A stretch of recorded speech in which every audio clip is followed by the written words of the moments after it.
오늘은 학습교 세례식이 있는 날인데요. 오늘 학습교 세례 받으신 분들한테 먼저 한번 질문을 드려보겠습니다. 대답하시죠. 여러분, 세례 받아야지만 구원받을 수 있는가요? 한번 대답해 보시죠. 다시 한번 여쭤보고 싶습니다. 세례 받아야지만 구원받을 수 있는가요?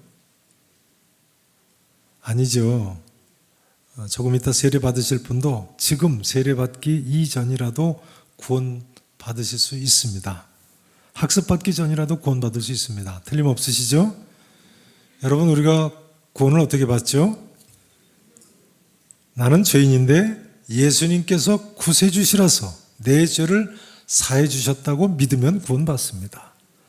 다시 이야기하자면요, 예수님께서 내 죄를 사해 주시기 위해서 십자가에서 돌아가셨다고 믿으면 구원받는 겁니다. 또다시 이야기하자면요, 예수님이 십자가에서 돌아가시고 부활하셔서 내 죄를 사해 주셨다고 믿으면 구원받습니다. 한마디로 이야기하자면요, 예수님이 그리스도, 즉 구세주라고 믿기만 하면 구원받습니다. 어떻게 오늘 학습 입교 세례 받으시는 분들 이 사실을 믿으시죠? 그러면 구원받는 거예요. 학습이나 세례 받기 이전이라고 할지라도요. 그러면요, 이제 이 질문에 한 번 더 답을 하셔야 됩니다. 그렇다면 여러분, 왜 세례를 받으시려고 하십니까? 세례 받기 전이라도 구원받을 수 있는데 말입니다. 왜 세례 받으시려고 하십니까? 왜 세례 받아야만 된다고 생각하세요? 그것이 예수님의 명령이기 때문에 그렇습니다. 예수님의 명령이기 때문에. 오늘 본문에 보면 부활하신 예수님께서 뭐라고 명령하셨습니까? 너희는 가서 모든 민족을 제자로 삼아 아버지와 아들과 성령의 이름으로 세례를 베풀라고 하셨거든요. 그러므로 우리가 세례를 베풀고 세례를 받는 것입니다. 그러니 오늘 학습 받으시는 분들도요, 믿음 생활 잘 하시고 올 가을에는 꼭 세례를 받으시기 바랍니다. 약속하실 수 있으시죠? 다시 한번 말씀드립니다만 우리는 예수님의 명령이기 때문에 세례를 베풀고 받습니다. 또 다시 이야기하자면요, 이제 세례 받은 성도들은 앞으로 더 예수님의 모든 명령대로 살아야 하는 사람들이 되는 것입니다. 오늘 본문 말씀은 예수님의 지상명령으로 너무나도 유명한 말씀이죠. 최고의 명령이라는 거예요. 지상명령. 슈프림 오더죠. 이제 중요한 점은 18절 말씀입니다. 18절 본문 마태복음 28장 18절 말씀 같이 한번 읽어보시죠. 함께 읽으십니다. 예수께서 말씀하여 이르시되 하늘과 땅의 모든 권세를 내게 주셨으니. 예수님께서는 십자가에 못 박혀 죽으시고 부활하심으로 하늘과 땅의 모든 권세를 성부 하나님께 받으신 분이십니다.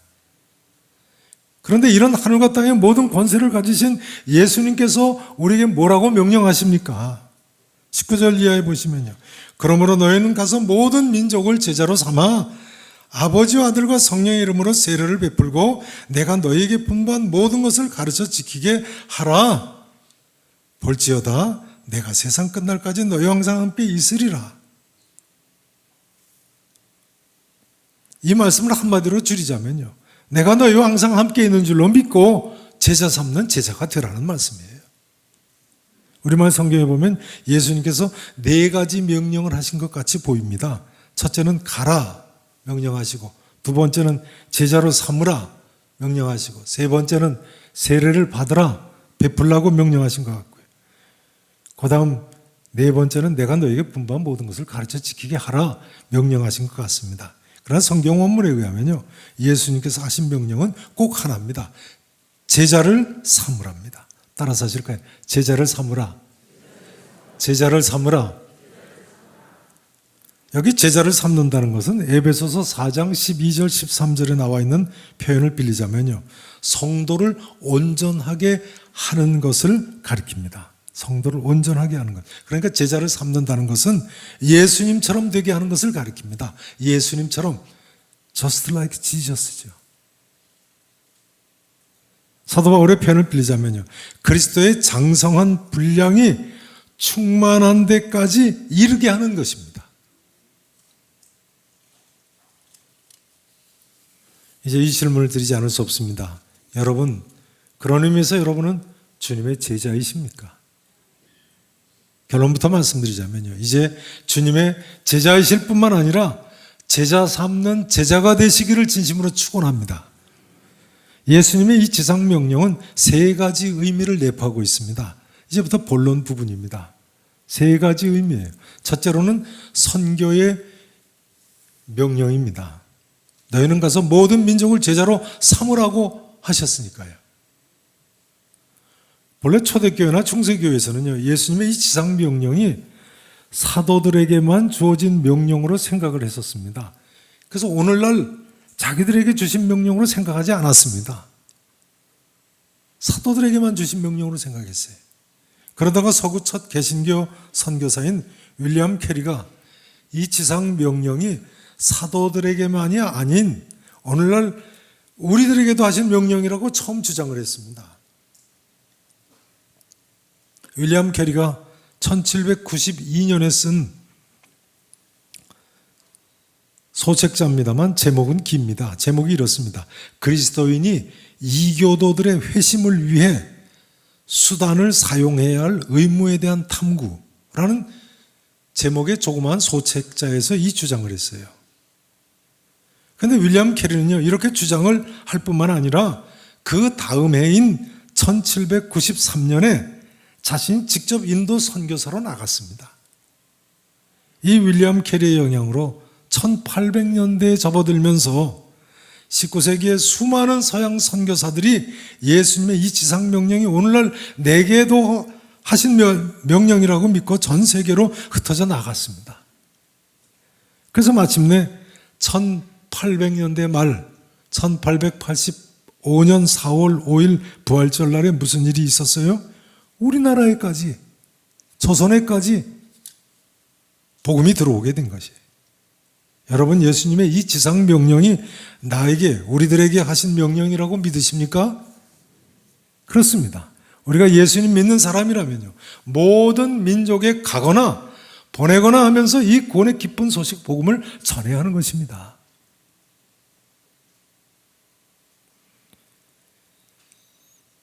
이제 우리가 예수님의 명령에 순종해서 잘 감당해야 하는 두 번째 사명은 전도의 사명입니다. 그렇죠. 너희는 모든 민족을 제자로 삼으라고 하셨는데 모든 민족 중에는 우리 민족도 포함되니까요. 전도의 사명인 거죠. 전도의 명령이신 거죠. 예수님께서는 우리에게 너희 민족에게도 가라고 명령하시는 거예요. 모든 민족에는 유대 민족도 포함되고 아프리카 어느 민족도 포함되고 우리 한민족도 다 포함되죠. 그러므로 우리가 이 예수님의 지상 명령에 따라서 복음을 타문화권에 전하는 선교만 하는 것이 아니라 복음을 우리 민족에게도 전하는 전도도 열심히 해야 되는 겁니다. 우리가 선교만이 아니라 무엇도 해야 된다고요? 전도도 해야 합니다. 여러분, 여러분의 가족부터 전도하시기 바랍니다. 또한 우리가 만나는 모든 친척, 친구, 친지들, 이웃들을 전도해서 민족 복음화를 속히 이루어야 되겠습니다. 그게 하나님 뜻이에요. 어떤 선교사 지망생은요, 죄송한 말씀입니다만 이 다음에 해외에 선교 나가겠다고 하면서 현재 지금 있는 곳에 전도는 안 해요. 잘못된 거죠. 여러분, 가정에서나 직장에서나 이웃들에게 내가 몸담고 있는 곳에서부터 전도하시기 바랍니다.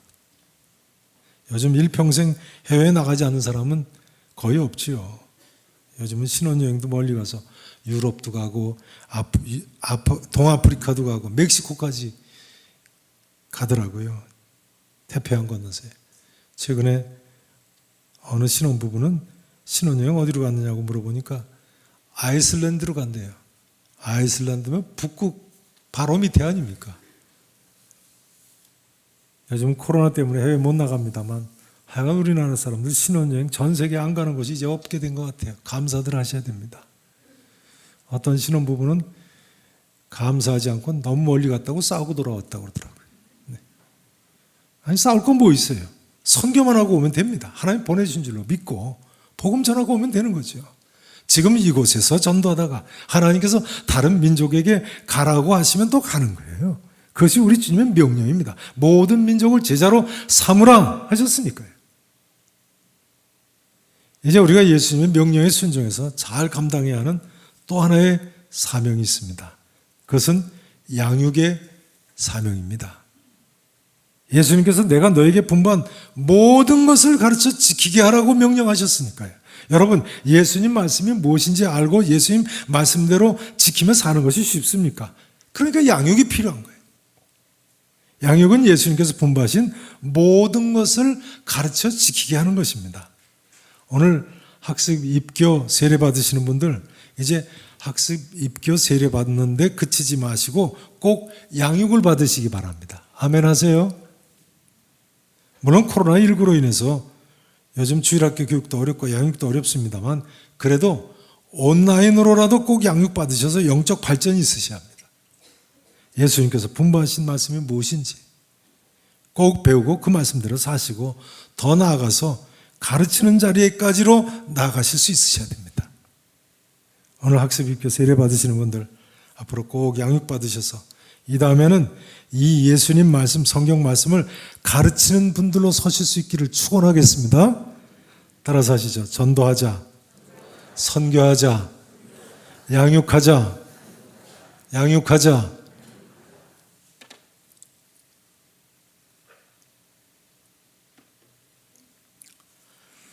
예수님께서 공생의 기간 동안 이 땅에서 하신 사역은 세 가지였습니다. 마태복음 4장 23절이나 9장 35절 같은 데 보면요, 세 가지였어요. 첫째는 천국 복음을 전파하시는 것이었고요. 두 번째는 모든 병과 모든 약한 것을 고치시는 것이라고 나와 있습니다. 세 번째는 가르치시는 것이었습니다. 그런데요, 일찍이 예수님께서는 공생의 기간 동안 제자들을 가르치신 후에 각처로 파송을 하셨는데요. 근데 그때 보면 천국 복음을 제자들한테 전파하라고 하시고 병 고치고 심지어 귀신을 내쫓으라고까지 하셨는데도 가르치라는 명령을 하시지는 않으셨어요. 그 이상하죠. 틀림없어요. 마태복음 10장 말씀을 한번 찾아보시겠습니다. 마태복음 10장. 신약성경 14페이지입니다. 각 가정에서 예배 드리시는 분들도 마태복음 10장 말씀 찾아보시죠. 신약성경 14페이지.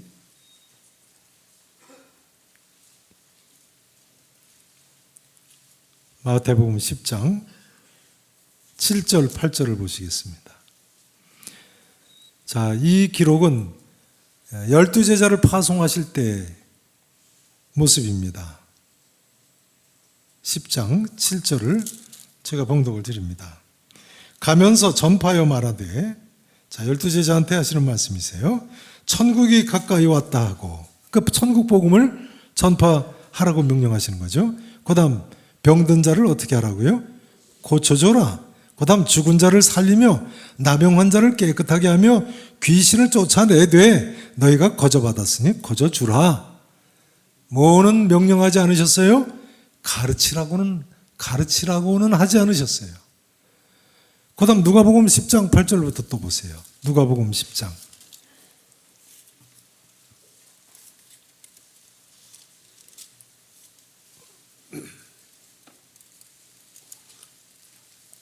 신약성경 109페이지입니다.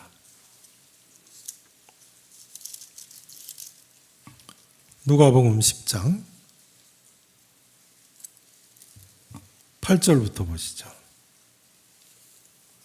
자, 여기 기록은 70인의 제자를 파송하실 때 또한 그런 모습을 보여주고 있습니다. 10장 8절 9절 제가 또 봉독을 드립니다. 보세요.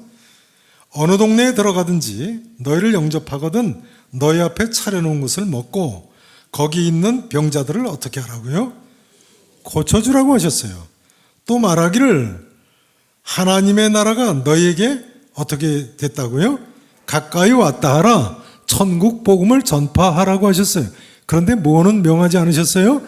가르치라고는 하지 않으셨어요. 그러면요, 왜 예수님께서 제자들에게 가르치라는 명령은 하지 않으셨을까요? 그 이유가 무엇이겠습니까? 아직 때가 되지 않은 것입니다. 한마디로 제자들이 아직 가르칠 준비가 되지 못한 거예요. 성령 받기 이전이었으니까요. 본문 17절에 보시는 대로 11제자 가운데도 아직도 부활을 의심하는 사람들이 있을 정도였으니까요. 그러니 아직 가르칠 만한 때가 되지 않은 거죠. 그러나 이제는 예수님께서 세상을 떠나 승천하실 때가 돼서 제자들에게 예수님 대신 앞으로 예수님의 영인 성령님께서 세상 끝날까지 항상 함께 하실 것이니까 성령님과 더불어 예수님께서 분부하신 모든 것을 가르쳐 지키게 하라고, 내 대신 가르쳐 지키게 하라고 명령을 하시는 거예요. 요한복음 14장 26절에 보면요, 예수님께서 당신이 돌아가신 후에는 성령님을 보내실 것을 약속하셨죠. 그런데 성령님이 오시면 무슨 일을 하신다고요? 이렇게 말씀하셨어요. 요한복음 14장 26절에 보면요, 그가 너희에게 모든 것을 가르치고 내가 너희에게 말한 모든 것을 생각나게 하리라. 내가 너희에게 말한 모든 것을 생각나게 하리라. 그리고 예수님께서는 부활하시고 승천하신 후에 과연 약속하셨던 대로 오순절 날에 성령님을 보내셨어요. 그러므로 이제 제자들은 이 성령님께서 함께 하심을 믿고 믿음으로 의지하고 가르치기만 하면 예수님께서 분부하신 모든 말씀을 잘 가르칠 수 있는 사람들이 된 것입니다. 사랑하시는 성도 여러분, 우리와 세상 끝날까지 항상 함께 하시는 예수님을 믿으심으로 가르쳐 지키게 하는 사명을 잘 감당하는 예수님의 제자들이 되실 수 있기를 진심으로 축원하겠습니다. 이제 오늘은 말씀 증거를 간단히 마쳐야 되겠습니다. 플러신학교의 도널드 맥가브란 박사의 글을 인용하고 마쳤으면 좋겠습니다. 교회 성장학에 대가였던 미국 플러신학교의 도널드 맥가브란 박사는요, 교회 성장의 장기적인 목표를 모든 민족을 제자 삼는 것이라고 했습니다. 교회 성장의 장기적인 목표가 뭐라고요? 모든 민족을 제자 삼는 것이다. 그리고 이렇게 이야기했습니다. 그리하여 풍부한 영생수의 강이 전 지구상에 거하는 모든 민족에게 신속하고 거침없이 흐르게 되는 것이다. 참 멋있죠.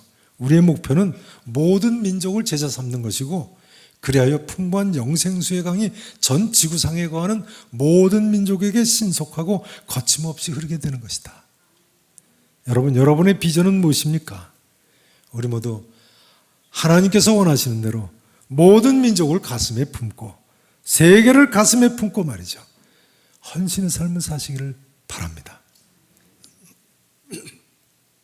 부활하신 예수님의 꿈 비전은 모든 민족에게 이 복음의 기쁜 소식을 전하고 모든 민족을 세상 끝날까지 구원에 이르게 하는 것입니다.